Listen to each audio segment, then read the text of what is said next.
എന്താണ് down syndrome? അതൊരു genetic കണ്ടീഷനാണ്. നമുക്കറിയാം, നോർമലി നമ്മുടെ ഹ്യൂമൻ ബോഡിയിൽ 23 പെയർ വെച്ചിട്ട് 46 നമ്പർ ഓഫ് ക്രോമസോംസ് ആണ് ഉള്ളത്.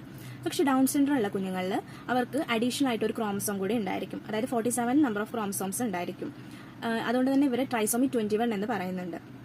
ഇനി ഈ ഒരു ഡൗൺ സിൻഡ്രോം ഉള്ള കുഞ്ഞുങ്ങൾക്ക് അവരുടെ ഫിസിക്കൽ ഫീച്ചേഴ്സ് ഉള്ളതുകൊണ്ട് തന്നെ മറ്റ് നോർമൽ കുട്ടികളിൽ നിന്ന് നമുക്ക് ഐഡന്റിഫൈ ചെയ്യാൻ എളുപ്പമാണ്. ഇവിടെ ഫിസിക്കൽ ഫീച്ചേഴ്സ് വന്നിട്ട് അവരുടെ ഫേസ് എന്ന് പറയുമ്പോൾ ഒരു മംഗോളിയൻ ഷേപ്പ് ഫേസ് ആയിരിക്കും. അതേപോലെ ആൽമണ്ട് ഷേപ്പ് ഐസ് ആയിരിക്കും. ഇയേഴ്സ് ആണെങ്കിൽ അബ്നോർമൽ ഇയേഴ്സ് ആയിരിക്കും, അതായത് ലോ സെറ്റ് ഇയേഴ്സ് ആയിരിക്കും. അതേപോലെ ഷോർട്ട് നെക്ക്. പിന്നെ ചില കുട്ടികൾ നമുക്ക് പ്രൊട്രൂഡിംഗ് ടങ്ക് കാണാൻ സാധിക്കും. അതായത് അവർ വെറുതെ ഇരിക്കുന്ന സമയത്ത് അവരുടെ നാവ് പുറത്തേക്ക് ഇട്ടിരിക്കുന്ന ആ ഒരു അവസ്ഥ.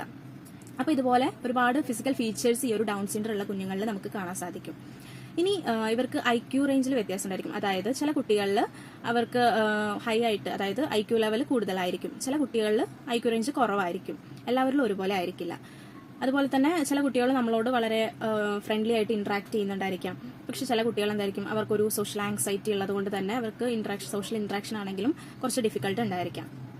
അപ്പോൾ ഇവർക്ക് ഈ ഒരു ഡൗൺ സിൻഡ്രോം ഉള്ള കുഞ്ഞുങ്ങൾക്ക് ഒരു മൾട്ടി ഡിസിപ്ലിനറി ട്രീറ്റ്മെന്റ് കൊടുക്കുക എന്നുള്ളത് വളരെ ഒരു ഇമ്പോർട്ടന്റ് ആയിട്ടുള്ള ഒരു കാര്യമാണ്.